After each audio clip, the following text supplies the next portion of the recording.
This is the 11th session of Tanakh and the Halakhic mindset as part of the Simcha program. We are now at Devarim, Deuteronomy chapter 23, verse 16, reviewing the halachot, the many halachot of Parashat Ki Tetzeh. Verses 16 and 17 present a revolutionary concept. A slave, an escaping slave, should not be turned over to his master, but rather should live as a free citizen. And this is something that, on the backdrop of biblical culture, is really a revolutionary idea that allows people to regain their freedom by escaping from their masters. Verses 18 and 19 create a lot of problems for the commentators, including the Talmud. It says this: "Lo tiyeh kedesha mibnot Yisrael, v'lo yeh kadesh mibnei Yisrael, lo tavi etnan zona umehir kelev bet Adonai Elohecha l'chol neder, ki to'avot Adonai Elohecha gam shenehem." The JPS translation is pretty accurate. It says this: "No Israelite woman should be a cult prostitute, nor shall any Israelite man be a cult prostitute. You shall not bring the fee of a prostitute or the pay of a dog into the house of the Lord, for in fulfillment of any vow, for both are abhorrent to the Lord your God." So we're talking about the practice of sacred prostitution in the temple, where women and men offer their services to men. And the word kelev, the word dog, was a derogatory term for a male prostitute in antiquity, in the ancient Far East, not only in Israel. In the Talmud, this practice was not known at the time, so the rabbis interpreted mehir kelev as the money received in exchange for a dog, or a lamb that was received in exchange for a dog, which doesn't really work with the pshat of the pasuk, but we will leave it at that. That is the core of this prohibition. The next two verses speak about the prohibition against interest in order to defend the rights of the needy. There are other halachot that protect the right of workers, such as allowing a worker in a field to eat what is considered reasonable, but not to take with him. In chapter 24, we read the discussion of divorce. This is something that we will have to analyze thoroughly when we discuss Talmudic law, because it's one of the greatest problems that confront the Jewish people today, the problem of agunot, of a woman whose husband refuses to give her a get. We have two types of agunot today. I want to go back to the biblical discussion about the way agunot are handled. Actually sheds light on the way the rabbi understood the concept of a divorce in the Torah. So we have two types of agunot: a woman whose husband is missing, or a woman whose husband refuses to give her a get. In the case of a missing husband, the rabbis do whatever is within their power to allow the woman to remarry, to declare her basically a widow. And when I say all within their power, it includes receiving testimony from non-Jews, from a woman, from one witness instead of two, and relying on circumstantial evidence. Rabbi Shmuel Levi Wozner, in his Shalot U'Shavot Shevet HaLevi, raises the question: how can we rely on such flimsy evidence to allow a married woman to marry someone else? And his answer is that even though we do all the apparent legal research and Halakhic process, at the end of the day, we have a safety net of hafkarat kiddushim, meaning that we nullify the wedding of the husband of the wife to the missing husband retroactively, and thus we render them as a couple who was never married, and that is okay. So what we see here, that the rabbinic establishment is not confident with its own halakhic process that relies on evidence to guarantee that the husband of that woman is indeed dead, and rather uses this system of hafkarat kiddushin, of nullifying the kiddushim retroactively. The question is, why don't they use it in a case that the husband is in front of us and refuse to give a get to the woman? And the answer is that they don't consider it enough of a problem. Since the husband is here, we could try to convince him to give the get. However, the fact that there is such a system that allows the Bedin to nullify the Kiddushim retroactively, which is clearly legal fiction. Even though you go, the argument is that you go back in time and you declare that the money or the ring given to the woman to consolidate and to validate the marriage did not belong to the husband because it was confiscated by the Bedin. It still seems a stretch or really something which is outside the boundaries of halakha. Rather, we must say that the rabbis understood that in its essence, marriage is a contract, and once the contract is breached, it by one of the sides, it is null and void. The only problem is that usually we don't do that because we don't know when a couple stopped living together as a couple. So we demand that a document will be written, and that document is called the get. The get has to be given to the woman to solidify the kiddush, the divorce. And then the rabbi is in the Talmud, and this discussion will be made when we get there. Do say that get kurta, sefer kurta, and davar kurta, and the understanding, the way most commentators understand that, is that the get is a deed. It effectuates the kiddushim. It's the divorce. It consummates the divorce. Meaning it's not only a proof, it's not only a testimony that an act of divorce took place, but it is actually what makes the divorce. But this is not written in the Torah. When you look at the pshat of the Torah, he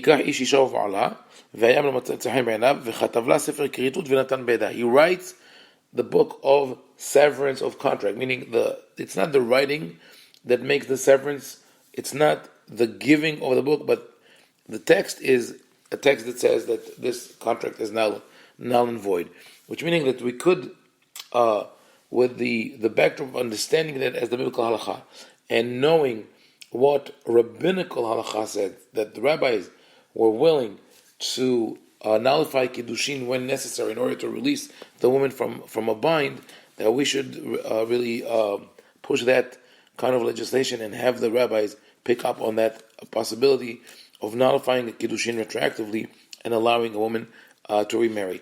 The interesting thing here is that the Torah speaks about Torah,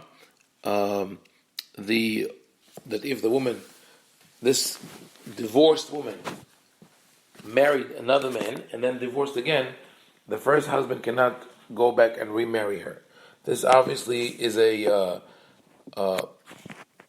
way to protect or to prevent the phenomenon of swingers, where couples change between themselves. So in order to prevent a woman and a husband, a man and a woman, from getting divorced, marrying other people, just as a formality, and then getting divorced and remarrying each other, the Torah says that once the woman married another man, she cannot go back to her original husband. But still, the Torah uses the word tor'eva, which is usually reserved for avodah zarah, for idolatry.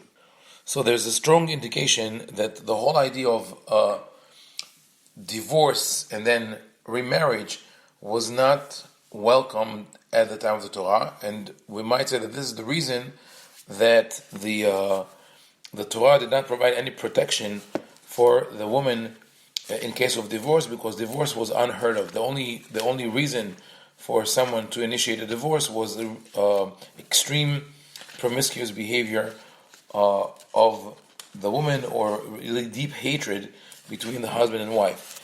We have support for that from another place in Tanakh, which is Malachi.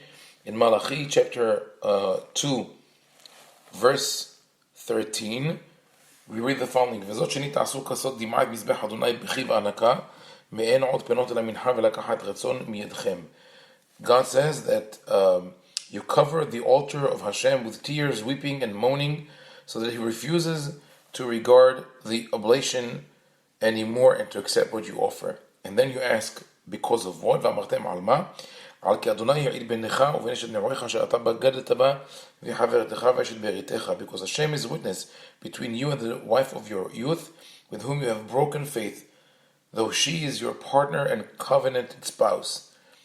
So the Torah says that betrayal of one's wife is like idolatry, and the end of this pasuk in Malachi, Kisane Shilah, if he hated, he sent her away, which is clearly connected to our parasha, this text where it says, Kikah Ishisha, right? Usne'ah Haisha Haram, we speak about Sin'ah, we speak about Shiluhim, he sends her away. So the Torah is not in favor of divorce. One explanation that I have for that is that in ancient times, there was the system of marriage was a practical one. So the husband would keep, as is to say, his wife only for the purposes of having children or taking care of the household, but for his own pleasure and enjoyment, he would seek entertainment elsewhere, and that was provided in the temple in the form of sacred prostitution. The Torah wants people to not live in two separate worlds. One, the world of practicality, just having children, and the other one is the world of fantasy. But rather that they will be both combined. Therefore, the marriage is sort of sacred, and breaking marriage is like idolatry. That will make sense. That will explain the fact that it is in close proximity to the previous prohibition of practicing sacred prostitution in the temple. So this is one of the elements of the Torah wants to emphasize the love between the couple, and that the house should be wholesome. That fits also with the idea that most of one's religious life were not passed in the temple, but rather in the house. So the temple is really built in the house, and therefore the bond between a woman and a man, a husband and wife, is sacred and part of the service of God. Now we have several other halachot here. I'm not going to enter all of them because these are part of the mitzvot that we review as we do halacha. I just want to highlight those laws that are revolutionary in the biblical context, or that are completely different in the biblical context than they are today. There is a discussion here in chapter 24 of the mitzvot of tithes, of ma'asot, providing for the poor. This is we could say the productive engine of the Torah. And I mentioned before the book Give and Take by Adam Grant, where he writes that a person who's driven by the will to give to others is more successful. The Torah created a system where one wants to produce more in order to be able to give more, and when this is the driving force, then one becomes more and more successful, because he would always want to produce more in order to be able to help other people.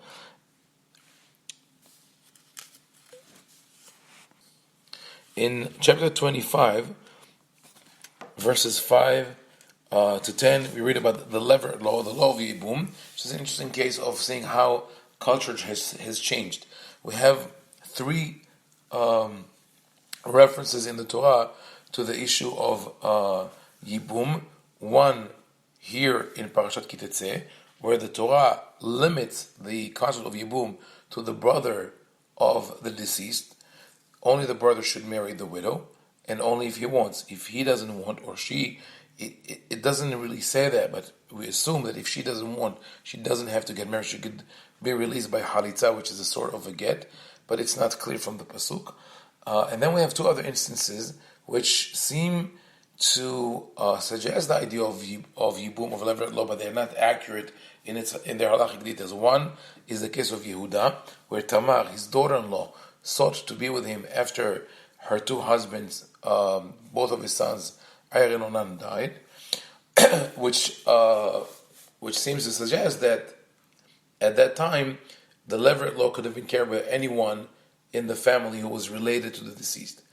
Now, this could be dismissed by happening before Matan Torah, which is true. But when we look at the book of Ruth, and we see that Ruth did the same thing, she sought to be redeemed, or to have the levirate law performed by anyone from her husband's family, from Mahlon's family. Eventually, she turned to Boaz. Boaz offered it to another person, an anonymous man called Hagoel, but this man refused because he said that he does not want his inheritance to be taken away from him. And that suggests that even though the Torah says that, not even that, when the Torah says in verse 6 in chapter 25 in Deuteronomy, that the firstborn, from the first child that the widow will bear to the new husband will be named after the dead brother and will inherit him.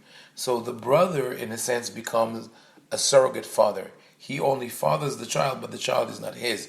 That will explain the refusal of the Goel in the book of Ruth to perform the Levirate law, because he says, "Lo uchale shahet nahalati," I don't want to have a child that is not part of my inheritance. So, first of all, we see a disparity within biblical law between the story of Yehuda, the story of Ruth and Boaz, and the law as presented in the book of Devarim. But also interesting to note that the rabbis did not feel comfortable with the Levirate law, and Abba Shaul says, "Karov b'einai avada liot mamzer." This is almost incest, because one has to do it l'shem shamayim, it has to do it out of noble motives, and he doesn't know that everybody can have those kind of motives. And indeed, in most communities, Yibum, the Levirate law, was eschewed, and instead, people prefer to do the Halitza, which shows us that here we deal with a certain social phenomenon that the Torah tried to mitigate and to limit, and that later on the rabbis almost uprooted.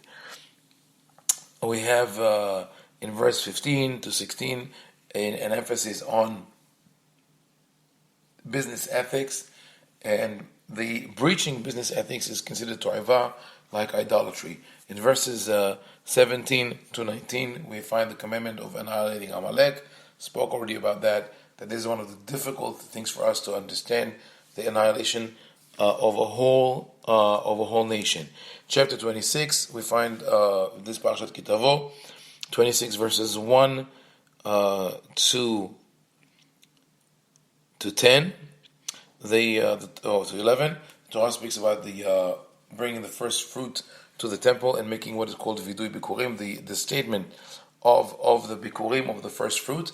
I think the idea of this statement is v'anita v'amarta, you testify. The word anita comes from the word ana, which means to testify, like as in lo ta'ane be're'acha aid shaker. So the person who brings the bikurim has to testify that the covenant between him and God has been fulfilled. This is a pattern that we see in Tanakh, that in pivotal moments in the history of the people or the individual, one makes a testimony or testifies and reenacts the covenant. So Pesach, for example, is a time of it's a pivotal moment in Jewish history. Every year it repeats. So we reenact the covenant, and we eat lehem oni, which is the word of testimony, again from the word ana. Also, at every point of transition from Moshe to Yeshua to the elders, and the time of Ezra and Nehemiah, the story of the Exodus is being retold. So here also, since for the individual it's a pivotal moment in his life where he finished one agriculture cycle, the fields provided their crops, then he comes and reenacts the covenant, telling God, you did your part, you took me out of Egypt, you brought me to the land, you gave me abundance, now I'm going to do my part. We skip to chapter 27, to the event that Bnei Israel were supposed to celebrate after crossing the Jordan. They're supposed to stand one half of the nation on one mountain, Ival, and the other one on the other mountain, Gerizim. The surprising thing with this momentous event is that after you line up the whole nation in that manner, which probably took a couple of days, was not an easy thing to accomplish, the prohibitions mentioned seem to be very mundane. Most of them have to do with incest, and some with idolatry. So we don't understand why it is so important to repeat them.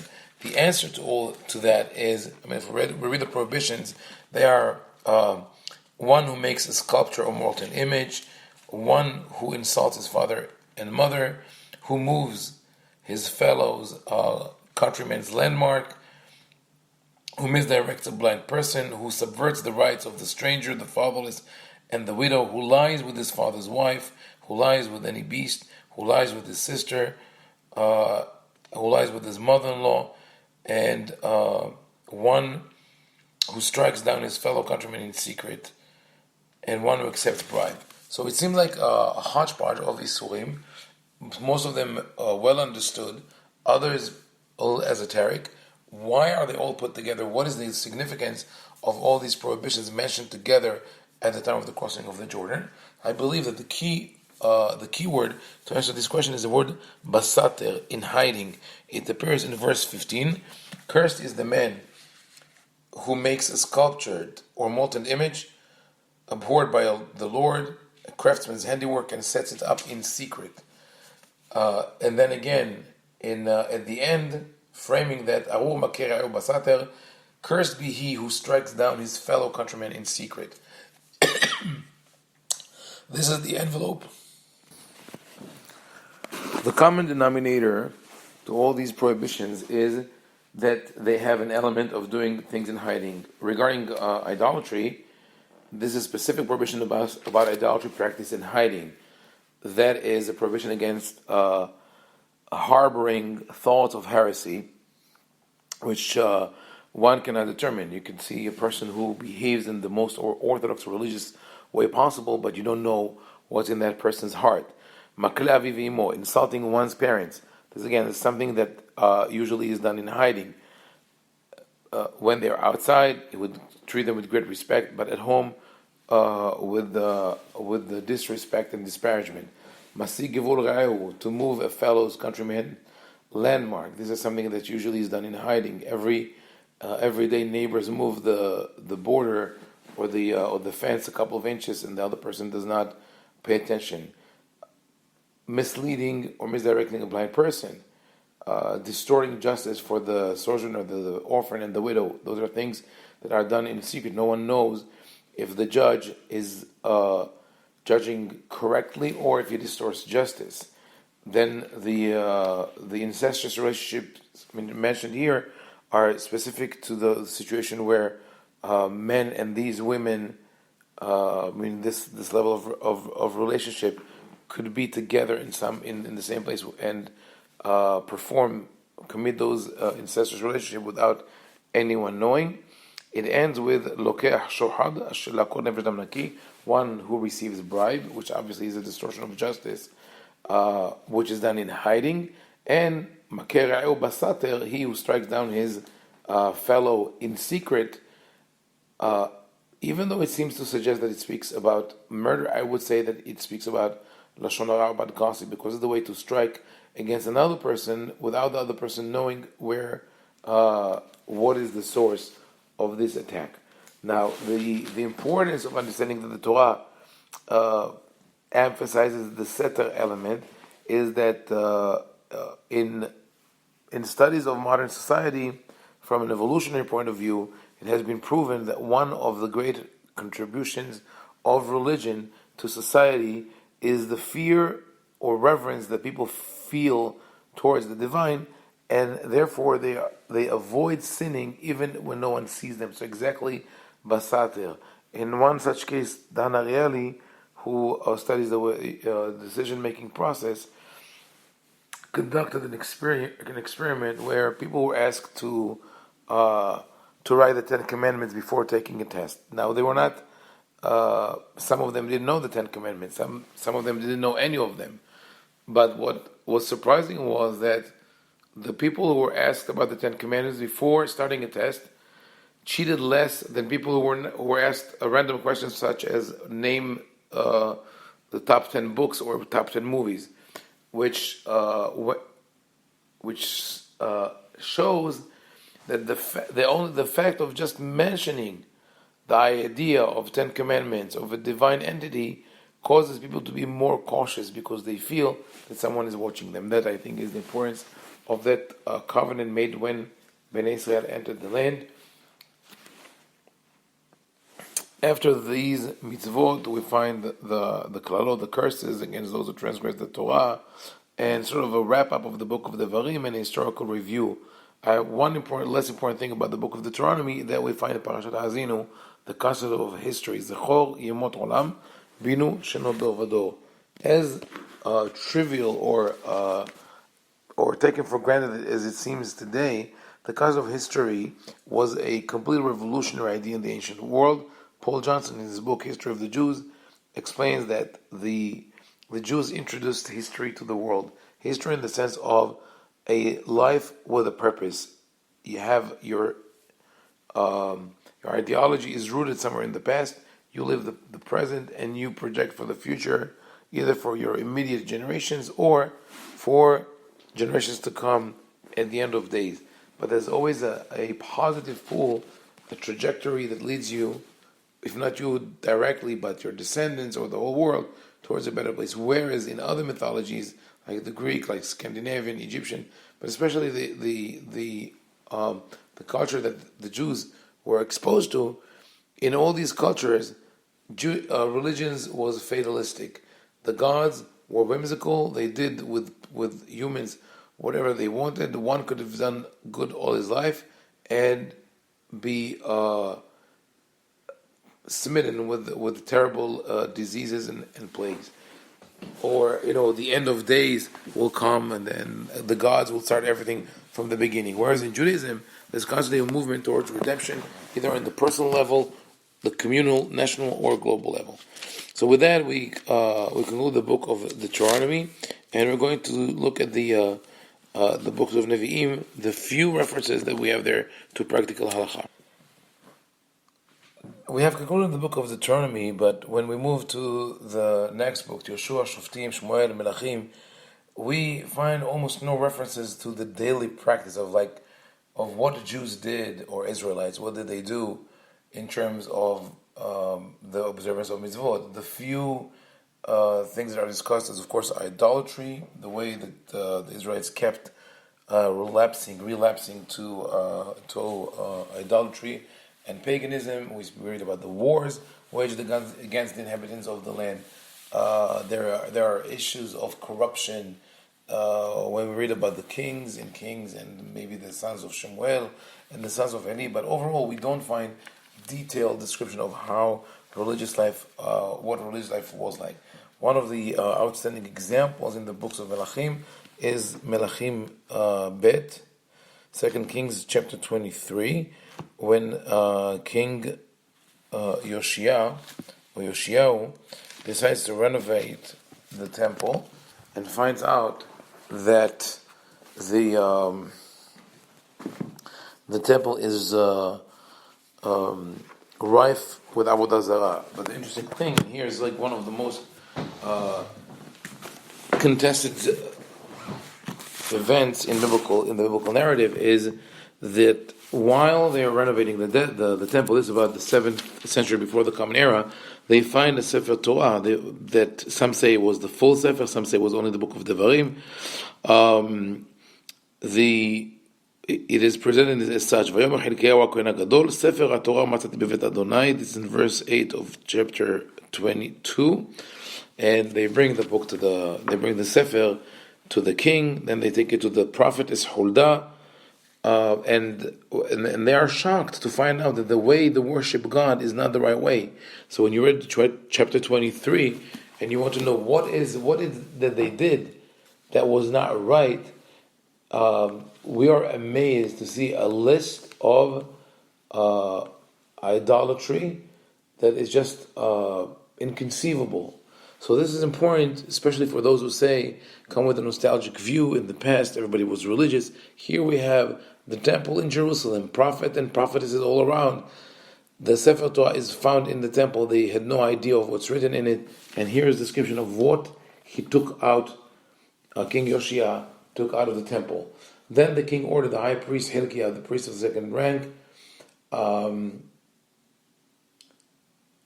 to take out all the objects made for the Baal, the Asherah, the host of heaven. As well, the idolatrous priests were suppressed and removed from position. There were shrines where people would make offering to the Baal, to the sun, to the moon, and the constellations. There was an image of Asherah in the house of the Lord, and there were cubicles for male prostitutes in the house of Hashem, a place where the women wove covering for Asherah. It's also a euphemism for prostitution. So there's idolatry, there's prostitution. There were horses dedicated for the chariot of the sun. There were altars all over. There were the idols, Ashtoret, the idol of Sidon, Chemosh, the idol of Moab, Milcom, the idol of Ammon. All these are in the temple in the second during the second temple. This is what we find like one of the most descriptive chapters of how Judaism was practiced, or in other words, not practiced. So we are much better off than our forefathers who lived in the first temple period. Okay, after this we continue to the book of Yeshayahu. Yeshayahu offers us an insight to how people practiced the rituals. Yeshayahu's main concern is that people bring sacrifices, pray to God, but are corrupt. They distort justice. They take bribe. This is described in chapter 1. He says, "Do not come to my house. I do not wish to see you. I don't want to look at you until you change your ways. You do justice, aid the wrongs, etc." Sam is in at the end of this chapter. A city where righteousness dwelt, and now murderers.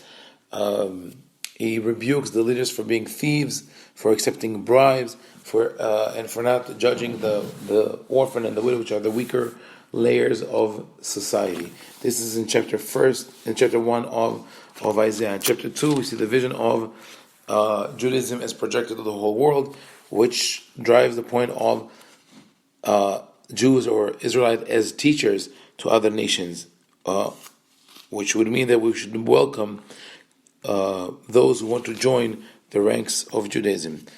This is in chapter 2. In chapter 3, there's a long discussion of all the accessories that women wore, and how God is going to destroy all of them. There are those who look at that and say that this is a punishment for immodesty, but as we've seen before, there was the concept of sacred prostitution in the temple, and this is obviously what happens here, because among the accessories of the women that the prophet lists in his rebuke, we find the word stidinim, sheets, or bed coverings, and those are not something that someone wears. And there must be that there were beds in the temple where people practice prostitution, and that's why Isaiah is so irate with them. This is in chapter 3 of Isaiah. Further in Isaiah, in chapter 58, we find something similar to chapter 1 of rebuking the people for practicing external fast days or prayers, but not changing their ways. He says, "The people say, they seek me daily, they are eager to learn my ways. They ask, why when we fasted did you not see? When we starved our bodies did you pay no heed?" And God answers, "Because on your fast day you see to your business and oppress all your laborers. You fast in strife and contention, and you strike with the wicked fist."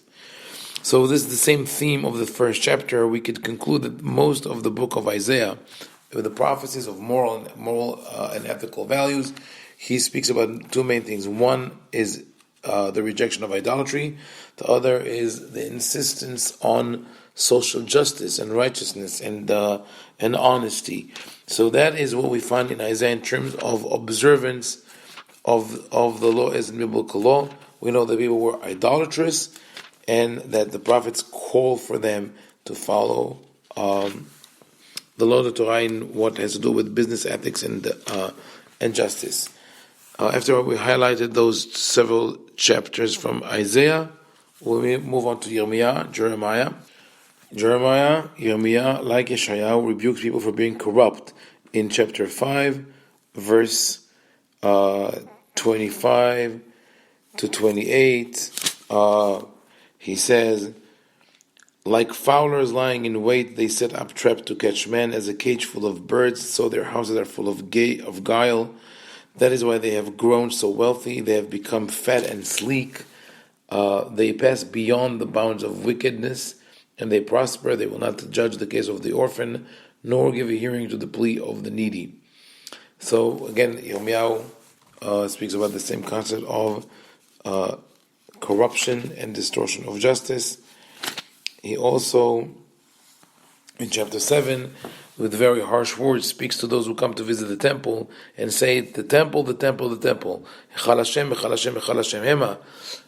He mocks them for using this term as a mantra to save them from all evil. He says, in order, if you want to come to the temple of Hashem, in verse 5 of chapter 7, he says, you have to really mend your ways and your actions to execute justice between one man and another, to not oppress the stranger, the orphan, and the widow, to not shed the blood of the innocent in this place, and to not follow other gods, which will hurt you. I mean, the idolatry will hurt you eventually. And in verse 9 he says, is it possible that you steal and murder and commit adultery and swear falsely and sacrifice to Baal and follow other gods whom you have not experienced, and then come and stand before me in this house? So, like Yeshayahu before him, Yirmiyahu laments the hypocrisy of the people who do whatever they want, but then come to the temple thinking that this will cover up for them. Very similar situation to what we have today, where people come to the synagogue without really changing their ways. But it's important again to shed light on how people observed the Torah in antiquity. We find idolatry, murder, adultery, and with all that, people still come to the temple. So I would say that in many cases, in many aspects, we are much better. We are much better today than the previous generations. Definitely the generation of the first temple in Jerusalem. In chapter 11 and chapter 17 in Yeshayahu, in Yirmiyahu, it's chapter 16, 11 and 16 in Yirmiyahu, strong rebuke against the people of Jerusalem for committing idolatry. And in chapter 17, verse 21, we find one of the rare instances where the Navi speaks about a practical halakha as we know today. And it says, thus said Hashem, guard yourselves for your own sake against carrying burdens on the Sabbath day and bringing them through the gates of Jerusalem, nor shall you carry out burdens from your houses on the Sabbath day or do any work, but you shall hallow the Shabbat day as I commanded your fathers. And here we see that people disrespected the Shabbat to the extent of carrying and traveling on Shabbat and doing business as usual. We'll talk about this specific halakha of Hilchot Shabbat when we get to rabbinical law, because this is one of the halachot that the rabbis themselves admitted has very weak support. And from the text of Yirmiyahu, it seems that his rebuke is not about carrying, but rather about conducting commerce on Shabbat. Again, a call about idolatry in chapter 19, and in chapter 34, verses 8 to 16, we find another example of a mitzvah that was transgressed by the people of Jerusalem, and that is the mitzvah to let the slaves and maidservants free after 6 years. It says that they did not do that. After the rebuke of the prophet, they did that, but shortly afterwards, in verse 11 of chapter 34, it says, "Vayashuvu acharechen, vayashivu ta'avadim v'tashafachot asher shehu hofshim v'yirbashum." They repossessed their slaves. This is the extent of the observance of Torah mitzvot that we find in the time of Yeshayahu and Yirmiyahu, from about 300 years or 200 before the Common Era to the destruction of the temple in the year 586. So we have idolatry, distortion, corruption, and commerce on Shabbat. This is what we find in the book of Yirmiyahu. After the book of Yirmiyahu, we get the book of Ezekiel, Yehezkel, and here again we see the same concept, a rebuke against idolatry, against hypocrisy. In chapter 18, there's a description of a righteous person. A righteous person does what is just and right.